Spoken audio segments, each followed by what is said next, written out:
mais uma oportunidade, mais uma conversa interessante aqui. Eu tenho a oportunidade de conversar com a Cibele Carvalho. O tema da nossa conversa será estratégia comportamental, né?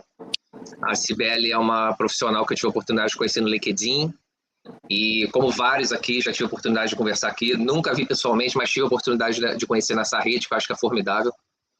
E, enfim, é um tema que me atrai, né? A parte do pescoço para cima, né? O nosso cérebro. E, enfim, às vezes no esporte, né? No esporte, o foco é muito grande do pescoço para baixo e, né, acaba ficando uma coisa meio que esquecida, que o comandante de tudo está do pescoço para cima.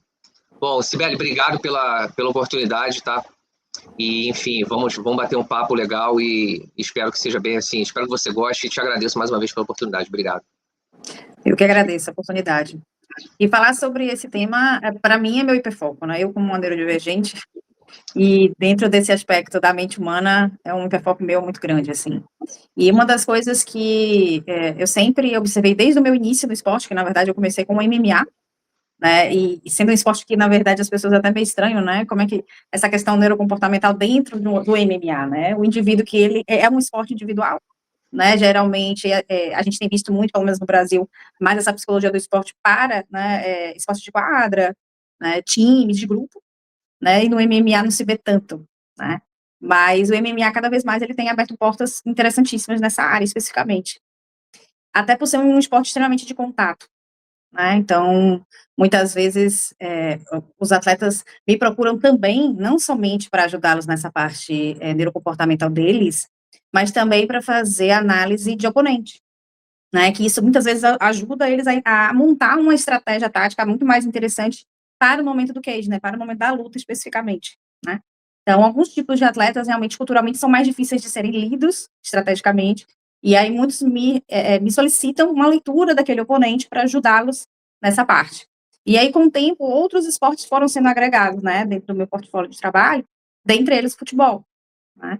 Mas ainda a gente tem uma barreira muito grande, que o futebol, ele ainda tem essa questão do machismo, né? Infelizmente, não estou querendo levantar bandeira de feminismo, nem nada do gênero, mas infelizmente ainda tem muito, assim, né? E cada vez mais, claro, aos pouquinhos a gente vai quebrando, né? Com a chegada da Copa do Mundo feminina aí, começa de novo fomentar algum tipo de discussão, né? Mas eu não vejo com tanta proporção ainda em relação à parte masculina.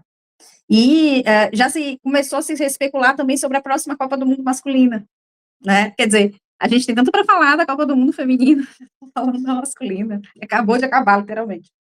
Então, a parte neurocomportamental é algo que realmente as pessoas acham que não tem a ver muitas vezes com performance, né? Mas literalmente tudo nasce no emocional. Às vezes o atleta ele treina de uma forma extenuante, né? Às vezes tem até um overtraining ali, mas muitas vezes também isso é muito mais, e aí eu vou trazer uma fala de Freud, né, que todo excesso é uma falta. Muitas vezes ele está querendo provar que ele está tão bom numa performance física que ele esquece da parte mental. Às vezes ele não dormiu bem, às vezes ele está realmente com um problema dentro de casa, às vezes a própria pressão que ele está vivendo ali naquele time ou para aquela luta ou qualquer coisa do gênero, para ele é muito forte, porque ele foi, por exemplo, muito cobrado na infância dele, né? E muitas vezes também dentro do próprio esporte, as pessoas já acham que a psicologia do esporte ou a própria psicanálise dentro do esporte ela é para tratamento emocional. Na verdade, é muito mais do que isso, é muito mais voltado para uma performance, ou seja, dentro de uma situação que se tenha, que se observe, né, a gente elabora e melhora aquele ponto para a performance. É diferente da parte clínica, e a gente vai mapeando realmente o atleta, por exemplo, se ele quiser uma parte clínica, e aí, posteriormente, a gente vai ressignificando algumas questões, né, mas quando a gente fala do esporte especificamente, é importante a gente entender o porquê que, por exemplo, ele não aguenta pressão. Por que ele não está aguentando muito holofote? Eu acompanhei atletas do MMA, por exemplo, que travaram a subirem no cage, porque estava vendo muito holofote, estava vendo muita situação de colocar ele num posicionamento específico, realmente de uma vivência que ele não tem.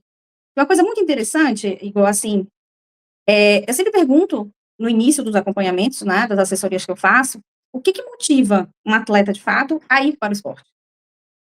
Acho que eu posso dizer para você que a grande maioria vai dizer que é uma questão de melhoria de vida, uma parte social, econômica da história. Mas Na verdade, no final das contas, é muito mais sobre entender um pertencimento que ele nunca teve, porque, na verdade, ele pode melhorar de vida com outros tipos de atividade, não necessariamente o esporte, mas o esporte, querendo ou não, ele dá esse lugar de pertencimento em alguma coisa, né? Então, é muito mais do que simplesmente melhorar socioeconomicamente. Então, o trabalho, na verdade, do psicólogo do esporte, ou até do próprio psicanalista dentro do esporte, é entender como melhorar essa performance diante de um ponto que ele precisa ressignificar. E não simplesmente ficar ressignificando algo, situações que ele já tenha, né? Porque realmente são trabalhos específicos, assim, não dá para a gente misturar. Contudo, a gente tem que entender, claro, a origem das demandas desse atleta. Entendi. Obrigado, Cibele. Isso que você está falando faz todo sentido, né? E eu queria aproveitar, né, que a gente está começando aqui, compartilhar aqui a sua página no LinkedIn, que eu acho que é importante, porque eu acredito que esse... Como é que é a palavra em português? A gente fala...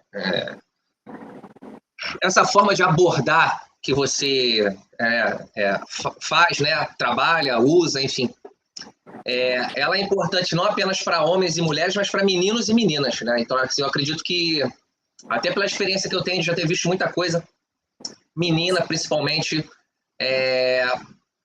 às vezes os pais não têm, não é culpa dos pais, né? Uhum. Eles não têm o conhecimento dessa específica skill, dessa habilidade para poder ajudar a menina ou o menino, né, que de repente vai fazer um teste de futebol num clube, enfim, não é simples, né? E às vezes o pai é, sei lá, um advogado, a mãe é fisioterapeuta, então eles não sabem como conversar com a criança do pescoço para cima, o que fazer, entendeu? Porque do pescoço para baixo, vem cá, o seu tênis está rasgado, eu te dou um tênis novo. A sua roupa está suja, eu te dou uma roupa limpa. Você tem que tomar café, eu te dou o café da manhã. Isso tudo, ok. Mas do pescoço para cima não é o dinheiro, não é você ir no shopping, não é você ir na loja comprar, não é você. É muito mais do que isso, entendeu? É de repente coisas que você conversa, entendeu? Então, assim, acho que é muito importante essa sua abordagem, a palavra é essa. E eu vou só compartilhar aqui rapidamente, né? Porque algum pai, mãe, enfim, que vê a sua, o seu né, a Cibele profissional, qual é a abordagem, qual é a, né, o seu intuito, né? Sim. Estrategista neurocomportamental para pessoas e negócios, né? E, enfim, e você, pelo que está escrito aqui no seu LinkedIn, eu andei dando uma olhada, você não se prende a um esporte específico e também não se prende apenas a esporte, não é isso? Exatamente. Muitas vezes acontece de um atleta me procurar para um acompanhamento também clínico. Então, eu vou fazendo meio que um trabalho paralelo, né? Como já aconteceu também de scout de MMA me procurar para fazer um trabalho específico clínico para ele, mas ao mesmo tempo também ajudá-lo a melhorar a performance dele de scout dentro do MMA. Então, eu consigo fazer esse paralelo, que é interessante, né? Quando a gente, assim, precisa fazer esse atendimento paralelo, mas eu não me prendo, até porque quando eu, por exemplo, penso em formação de base, eu penso de uma formação muito mais interessante, porque a gente vai literalmente construindo, né? Quando a gente pega, por exemplo, uma situação de um atleta já adulto, ou alguém da comissão técnica já, né, numa fase adulta, a gente tem outras questões a mais para elaborar ali dentro, né? Mas também, quando a gente trabalha com base, obviamente, a gente tem que ser uma equipe multi. Eu tenho que entender o contexto desse pai, dessa mãe, ou desse responsável. Eu tenho que entender o contexto, por exemplo, de onde ele está treinando, com quem ele está treinando. Porque também tem muito disso, né? Falando de futebol, por exemplo, o treinador, geralmente, tem uma forma de comunicação um pouco mais agressiva, né? Então, não é que não se tenha essa necessidade de, muitas vezes, se colocar e se posicionar. Meu grande questionamento, muitas vezes, para os profissionais de futebol é: por que dessa forma? Né? A austeridade é uma coisa, a grosseria já é outra. Então, assim, dá pra gente se posicionar sem necessariamente ser grosseiro. Assim, eu já acompanhei diversas situações de treino, por exemplo, em futebol de base, que eu vi esse tipo de comportamento, né? Achando que a forma de exigir é realmente a grosseria que funciona, né? Dentro do MMA tem outras questões que não são tantos nessa área, mas, por exemplo, no MMA é muito mais uma cobrança interna do próprio atleta, assim. Eu percebo questões do tipo corte de peso. Eles têm uma questão de corte de peso que é um negócio surreal mesmo, assim, já acompanhei de perto o corte de peso deles, coisa do atleta cortar 4 quilos num dia, é um negócio surreal, assim, né? Então, o MMA, ele tem essa necessidade muito mais individualizada, literalmente, inclusive, de autocobrança, né? No futebol, por exemplo, que é um esporte de grupo, eu percebo a questão individual, mas também a questão do grupo em si, dos outros colegas atletas, da própria comissão técnica, e como administrar isso, né? E eu observo muitos jogos de futebol, e às vezes eu percebo no campo, assim, um comportamento porque perdeu um gol, ou porque fez um passe que achou que não deveria. Dá para ver nitidamente, Igor, assim, a expressão do jogador como fica, sabe? É muito nítido. Falando isso para mim, especificamente, é muito nítido, sabe? Sim, entendi, beleza. Vamos lá, vamos por partes. Que tipo de abordagem você gostaria de né, compartilhar? Ou até mesmo, enfim, uma opinião, ou se você tem algum caso, enfim. Para, por exemplo, crianças, né, que estão praticando esporte e sentem aquela pressão, às vezes os pais colocam pressão demais nas crianças, entendeu? Eu já tive aqui até recente, meses atrás, criança no time, né? Criança de 11 anos de idade, 10 anos de idade, e aí o menino perde um gol e olha para a arquibancada.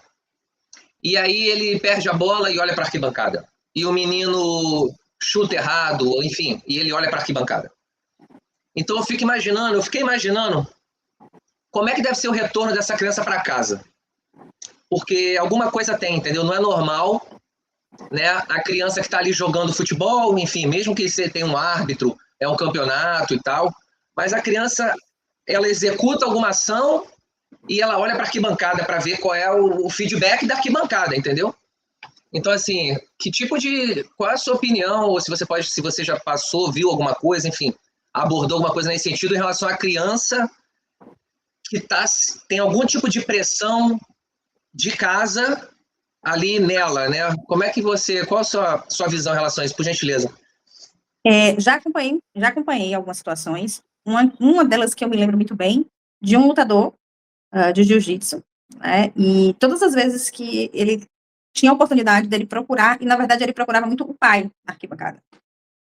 E era nítido, assim, ele dispersava mesmo, ele perdia o foco. E aí ele realmente perdeu o campeonato.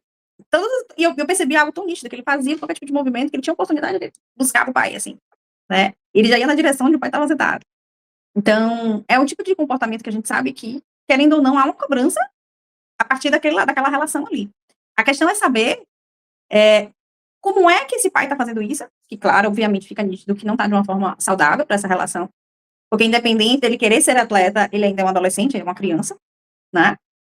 E também é por parte desse adolescente, dessa criança, a gente construir uma base de confiança muito grande, né? Então, terão momentos difíceis, com certeza, a gente não pode também, né, romantizar o processo, mas essa criança tem que entender que, ou esse adolescente, esse jovem, esse momento ruim vai chegar, ele vai elaborar aquilo, vai administrar e vai seguir.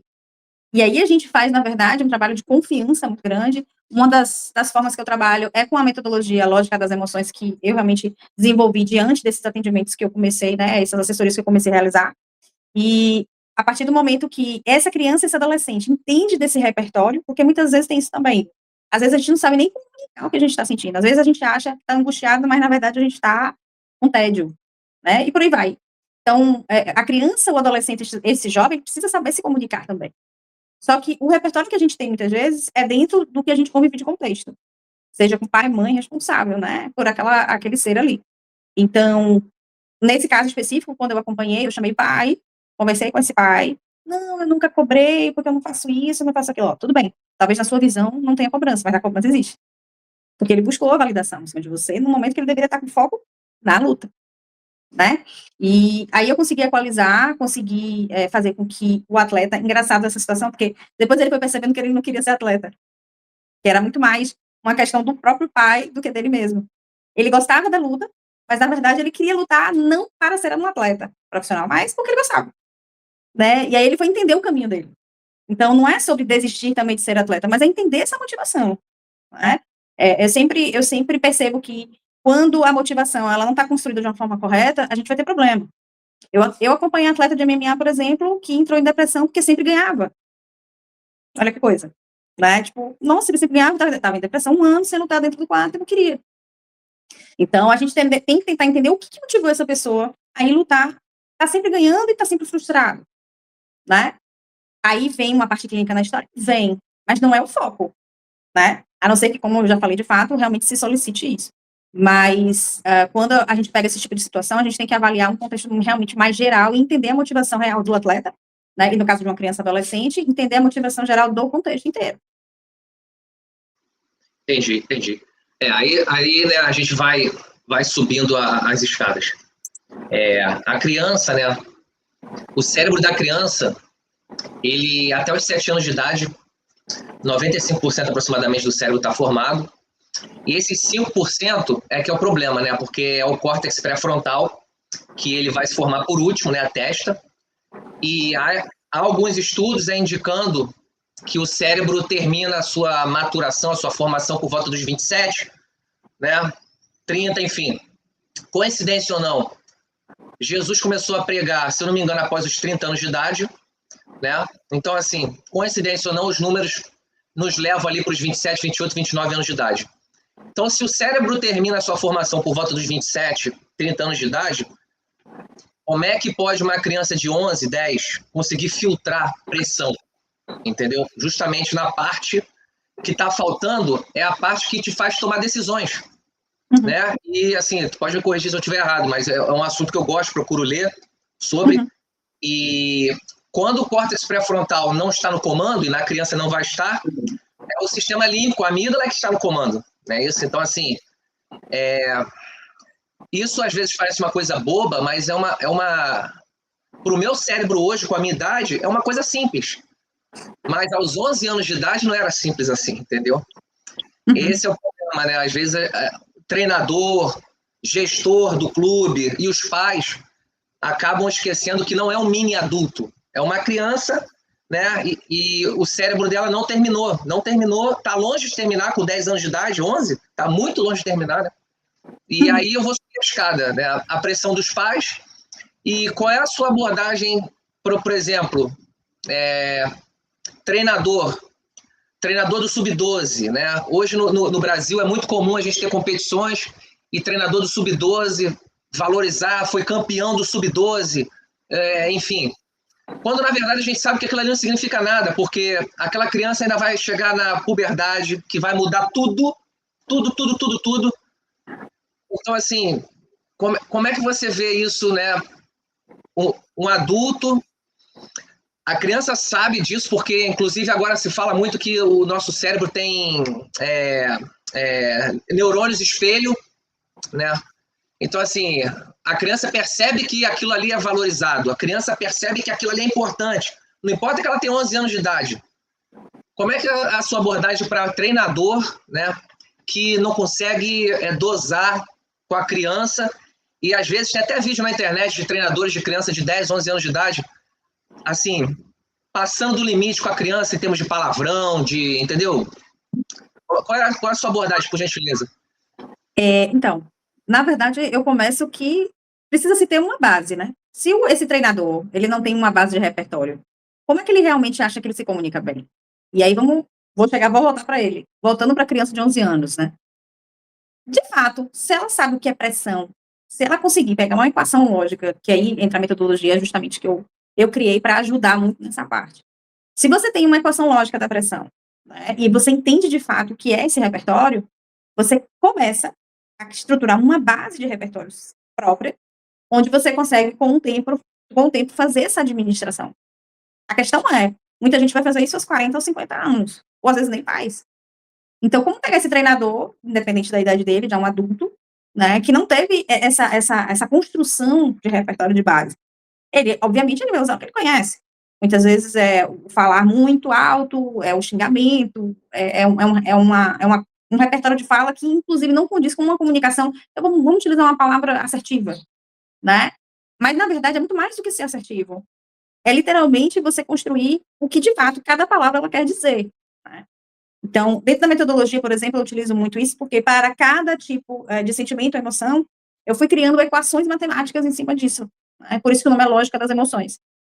Então, eu consigo pegar uma criança de 11 anos e dizer para ela, olha, dentro da pressão, você vai ter essa equação aqui construída, dentro dessa equação, nessa situação que você passou aqui com o seu treinador, tem uma forma da gente conseguir verbalizar para ele, e ele, com certeza, ele vai ter objetivamente entender aquilo, né? Então, obviamente, o ideal, o universo ideal é que eu faça isso com esse atleta de 11 anos e com esse treinador. Porque o treinador, ele precisa ressignificar, reelaborar isso. E a criança de 11 anos construir isso, né? Então, quando a gente consegue fazer esse trabalho paralelo, é o melhor dos mundos. Mas uma criança de 11 anos, um pré-adolescente, ele é um universo ideal que ele construa isso, para que ele não chegue aos 30, 40 anos da vida dele e ter que ressignificar toda uma história. Muitas vezes, o atleta, a pessoa, o indivíduo em si, que resolveu o problema da vida dele em 4 sessões, por exemplo. Isso não existe, né? Não é uma de pirona, eu costumo dizer. Né? É literalmente um trabalho de reelaborar as coisas. Então, eu consigo fazer esse tipo de abordagem utilizando essa metodologia que eu criei, que eu, inclusive, acabo aplicando para os meus pacientes que não são atletas, e super funciona. Eu faço isso, inclusive, com meu filho de 6 anos. Né? Então, ele nomeia as coisas de uma forma muito objetivamente. E quando você consegue elaborar o que, de fato, você quer dizer, aquilo te dá um alívio. Quando você não consegue fazer isso, você reintrojeta, né? Reintrojeta novamente tudo que está te angustiando, porque você não está sabendo dizer o que você está sentindo. Né? Você não está sabendo te dizer o que te angustia, você não está sabendo te dizer, que às vezes não é nem angústia, às vezes o que você está sentindo é tristeza. Né? Essa confusão de conceitos, né? Então, a metodologia, a lógica das emoções, ela vem muito para isso. Então, por isso que também os meus pacientes que não são atletas, super se dão bem. Entendi, tranquilo. Obrigado, Cibele. Mais uma outra questão que eu gostaria, acho que é importante, né? Eu estou aqui tentando me lembrar de situações, né, que acontecem no dia a dia do futebol, né, que é a abordagem que eu acho importante, né, esse trabalho que você faz, né, para quem vier a nos ouvir. As crianças antigamente não tinham isso, é uma coisa recente, né? A mídia social, social media, mídia social, né? É uma coisa nova para as crianças. A minha geração não teve social media, entendeu? Mas, né, eu vejo muito, por exemplo, um menino de 11 anos joga num clube grande, né? Por exemplo, aí pelo Nordeste, um menino de 11 anos joga no Fortaleza, joga no Bahia, entendeu? Joga num clube conhecido. E aí esse menino já tem social media, e aí esse menino toda semana tem vídeo dele na internet. Quer dizer, de novo, a criança não consegue filtrar da forma que a gente filtra as coisas, entendeu? Analisar cenários, frustração. Quer dizer, como você vê, né, o que você poderia, de repente, abordar com os pais, qual é a sua visão para esse fenômeno que é novo, né?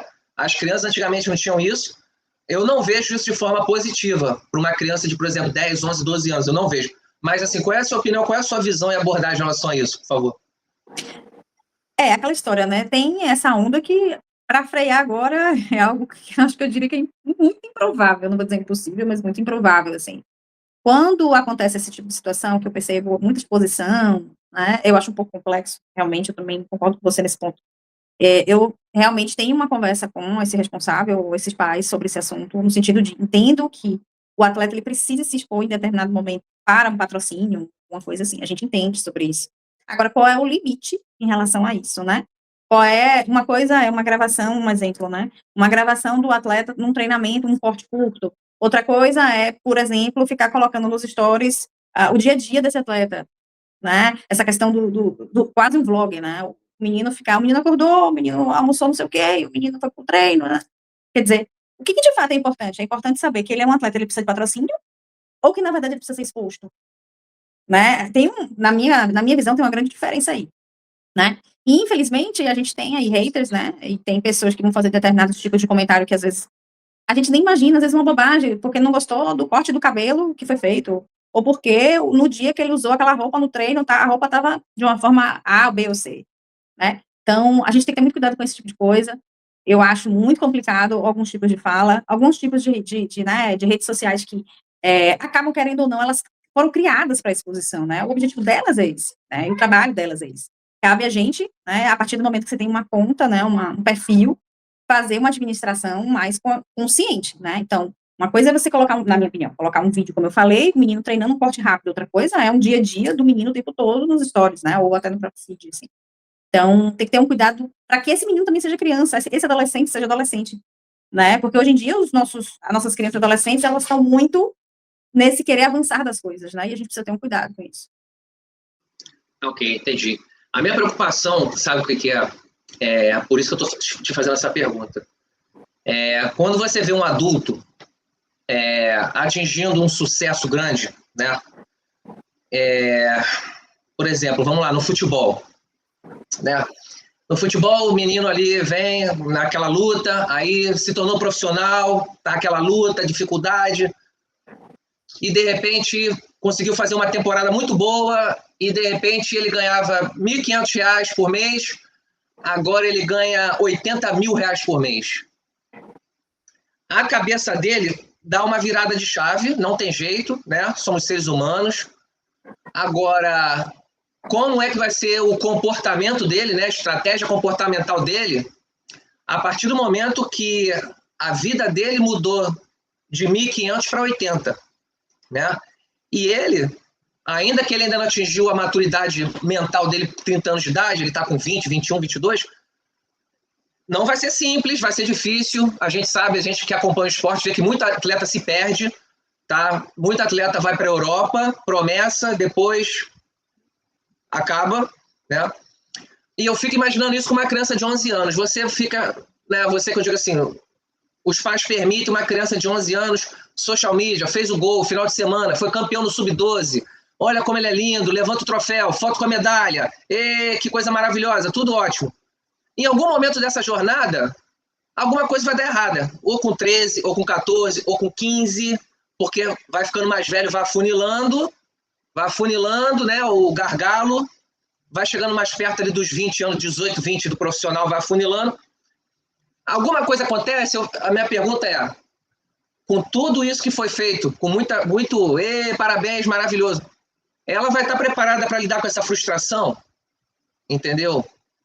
Esse é porque eu conheço uma pessoa muito próxima que o menino era muito bom, sensacional, clube grande, né? Que a gente está falando aqui focado mais no futebol. Clube grande, enfim, tudo muito bonito. Só que na faixa etária 14, 15, o menino era atrasado na maturação dele física, o que é normal. Tem menino que tem 14 anos, parece que tem 19, tem menino que tem 14 anos, parece que tem 11, 10, entendeu? E por ele estar atrasado, ele foi dispensado. Só que o menino, até aquele momento, ele era... Porque ainda não tinha essa coisa física, entendeu? Aí estava todo mundo pertinho, com 10 anos, 11. Só que chegou ali na hora de puberdade, a puberdade dele demorou. O pneu furou, ficou lá atrás. E aí ele ficou para trás e ele foi dispensado. E o garoto desistiu. Tipo assim, acabou. Quer dizer, com 15 anos de idade, tem muita coisa para acontecer, mas a frustração foi muito grande, a frustração foi muito forte. O menino desistiu do futebol. Se bobear agora quer jogar vôlei, não quer mais saber de nada de futebol. Então, assim, eu acho que o seu trabalho é importantíssimo nesses detalhes que eu tô trazendo aqui, que eu tô me lembrando, entendeu? Não sei se você já teve alguma experiência nesse sentido, mas, assim, eu acho que essa sua abordagem vai fazer muita diferença para a criança, não apenas nos momentos bons, mas nas frustrações que bate forte, entendeu? Não sei se você tem alguma história que possa compartilhar nesse sentido de uma frustração com uma criança ou um adolescente que no esporte, mas eu acho que isso é a coisa mais difícil para uma criança ou para um adolescente é se acontecer alguma coisa de errado nesse momento que ele não tem córtex pré-frontal nenhum para ajudar ele, entendeu? Ou ela, né? Se for uma menina, enfim. Eu acho que, acima de tudo, é a gente entender qual é o contexto desse pai, dessa mãe, desse responsável, né? Porque, muitas vezes, como eu já falei, pode acontecer, o que é muito comum, pelo menos dos casos que eu acompanhei e acompanho, é muito comum que essa criança e esse adolescente estejam muito por uma motivação desse pai ou dessa mãe. É difícil ver um atleta, pelo menos das histórias que eu acompanho, é muito assim motivado, porque eu vejo futebol com meu pai desde pequenininho, porque minha mãe me incentivou, mas algo muito genuíno, assim, pode até nascer, obviamente, diante de uma prática, de um esporte, a gente pode realmente se apaixonar por aquilo, pode acontecer, né? Mas quando é criança e adolescente, a gente tem que entender esse contexto, como é que ele foi construído. Por mais que no início tenha sido uma motivação desse pai ou dessa mãe, e que depois esse amor, essa paixão tenha surgido, como é que ainda esse pai e essa mãe vão perceber tudo isso, ganhar um valor menor e daqui a pouco acabou um campeonato, ele vai fechar um contrato de um valor maior? Porque isso tudo é base, né, Igor? Então, assim, por mais que essa criança e essa adolescente não tenha essa concepção neurofisiológica construída, é uma construção desse pai e dessa mãe, né? E que no esporte, geralmente, o contexto é muito de vou fazer de tudo para melhorar socioeconomicamente, porque é um caminho. Sim, de fato é um caminho, como existem diversos caminhos, né? Mas a gente precisa, muitas vezes, conversar. Eu, particularmente, tenho essa preocupação muito grande de entender, de ouvir desse pai e dessa mãe. O porquê que eles incentivam esse filho? Ah, porque meu filho pediu. Mas peraí, como assim ele pediu? Em que momento? Qual foi o contexto? Tinha quantos anos? E de lá para cá, o que aconteceu, deixou de acontecer? Né? Como é que todos os dias ele quer ir pro treino? Ele não tem um dia que ele quer brincar? Como é que é isso, né? Cadê o foco? Tem hiperfoco? Muitas vezes, hoje em dia, né, que a gente está com muitas mais facilidades, e ainda bem, graças a Deus, em relação a isso, sobre as neurodivergências, né? Dentro do esporte, a gente tem muitos casos de superdotação, por exemplo, né? Que os hiperfocos realmente do esporte, porque a superdotação ela é um espectro que, inclusive, engloba na parte motora. Então, assim, o que de fato faz com que esse atleta ainda esteja ali, né, motivado aos 11, 12 anos a estar treinando ao invés de estar em casa jogando ou vendo um filme que ele gosta, ou desenhando, ou fazendo qualquer outra coisa, ou jogando uma bola de uma forma de brincadeira, né? Então, na minha opinião, é muito mais do contexto dessa epigenética dele do que, de fato, um querer de estar ali todo dia. Como eu disse, pode acontecer, claro que pode, e pode se apaixonar por aquilo, mas como foi essa construção dessa paixão? É esse ponto que eu acho muito importante a gente entender. Perfeito, obrigado, Sibeli. Eu vou passar agora mais específico para o futebol feminino, né? A Copa do Mundo está vindo aí, assim, eu fico na torcida, né? Mas ao mesmo tempo eu fico meio que, né, refletindo. Você provavelmente se lembra do 7-1, né? E hoje, né, procurando estudar mais sobre as questões relativas ao que acontece em cima do pescoço, a gente entende que, né, é aquilo, a frustração às vezes ela bate muito forte, né, e desliga, né, o CEO do cérebro desliga, né, e para algumas pessoas é pior, outras não tão ruim, enfim. E aí eu me lembro que aquele 7-1 foi alguma coisa parecida com isso, parece que desligou, né, depois do segundo gol ali, parece que foi desligando, e no final foi assim, foi triste. E a Copa do Mundo agora no Brasil feminina, né? Qual é a sua opinião se você estivesse lá na seleção brasileira, né, atuando nessa forma de comportamento, de estratégia, enfim, de preparação daqui para cima, né? Porque eu até falei isso no outro dia com um colega, a gente sabe que o cérebro feminino funciona diferente do cérebro masculino, né? O cérebro masculino é um armário com 5 milhões de gavetas, e o cérebro feminino é um armário com uma gaveta e ali tem algumas coisas próximas, mas assim, o homem, qual é o problema? O carro enguiçou, ele vai na gaveta de carro. Qual é o problema? A menina tá doente, vai na gaveta de médico. O cérebro masculino é mais assim. As conexões, né, do cérebro masculino são mais para frente, para trás, né? E enquanto o cérebro feminino cruza, né? A gente tem uns estudos que mostram, eles cruzam, esquerda, direita, esquerda. São 1.200 coisas ao mesmo tempo pensando, enfim, não se prende como o masculino, né? Acredita-se que a mulher é mais emocional, tem uma tendência maior a deixar o sistema límbico comandar do que o homem, né? Enfim, e aí eu fico pensando, qual é a sua opinião se você estivesse ali na seleção brasileira? Eu já me fiz essa pergunta, o que eu faria se eu fosse o treinador para tentar preparar essas meninas do pescoço para cima, né? Em termos de, olha, começou o jogo, se tomou o primeiro gol, não pode aloprar, não pode chutar o balde, não pode desesperar, não pode querer xingar todo mundo, não pode querer bater, tem que manter o que foi treinado, é isso, então é isso que a gente vai fazer, entendeu? Eu fico com medo de acontecer alguma coisa parecida com o jogo do Brasil masculino, primeiros 15, 20 minutos, alguma coisa desanda, aí pronto, efeito dominó, entendeu? O que você poderia nos dizer pela sua experiência, né, para por uma equipe, no caso, a equipe feminina do Brasil, como é que você acha que poderia tentar, de alguma forma, né, a musculação me fortalece o bíceps, mas não tem musculação na academia para o cérebro. Como é a sua abordagem em relação a isso, por gentileza? Qual a sua opinião? A primeira coisa que eu levanto a bandeira é de que cérebro entende repetição, né? Isso, inclusive, é neurociência. Então, coisas que eu trabalharia, assim, com elas especificamente, seria a ideia de que a frustração ela vai chegar, se o gol chegar, o time toma um gol, a frustração vai chegar. É construir, na verdade, o universo que existe, as possibilidades que existem, na verdade, e entender, na verdade, naquele momento, como virar essa chave de uma forma rápida. E isso dá para fazer. Com treinamento de repetição mental, dá para a gente fazer. É muito. Passei muito e passo muito por isso, principalmente no MMA. Porque o MMA é aquela coisa do cara tá sozinho, ele toma um jab ali, mas ele pode cair, mas se ele cair, geralmente acontece, não sei se você assiste, mas muitas vezes acontece. Quando o cara cai, ele meio que fica se sentindo frustrado, e é nítido, assim. Muitas vezes ele, inclusive, perde. Então, ele tem que entender que rapidamente ele pode virar um jogo. Ou então, quando o cara é colocado no chão, né? E como é que ele vai reverter aquilo rápido? Ele tá muito na grade, e por aí vai. No futebol é a mesma coisa, né? Essa técnica de entender que o gol, ele pode chegar, a frustração vem junto, tá, a frustração chegou. Qual é a equação que eu vou trazer, dentro da lógica das emoções, por exemplo, para a gente trabalhar essa frustração e diminuir essa dor do momento, né? E a gente consegue fazer isso de uma forma rápida.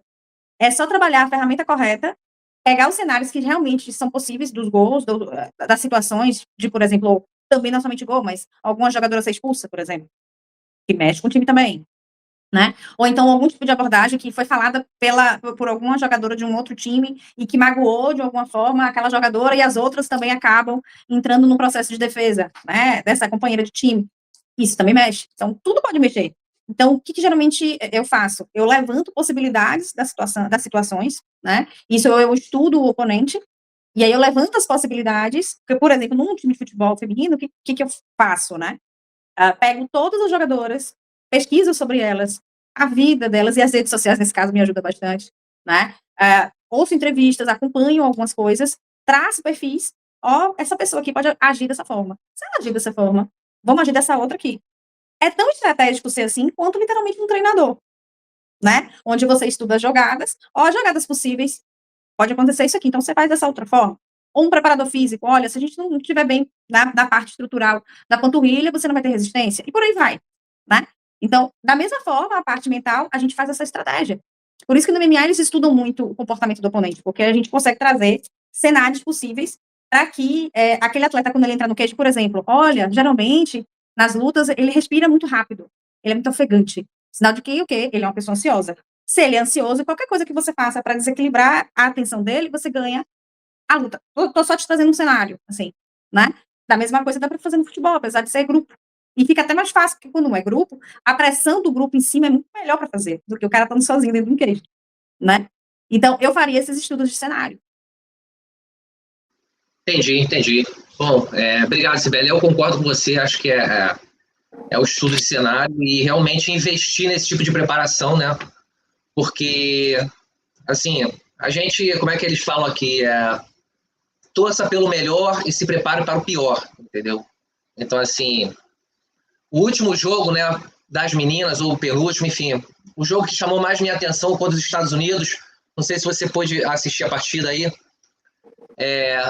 foi muito emocional o jogo, foi muito emocional, teve vários cartões vermelhos, enfim, foi um jogo muito emocional, com uma equipe, né, que a gente sabe que sempre vai ser problema, muito difícil de vencê-las, são as americanas, né, sempre muito forte, né.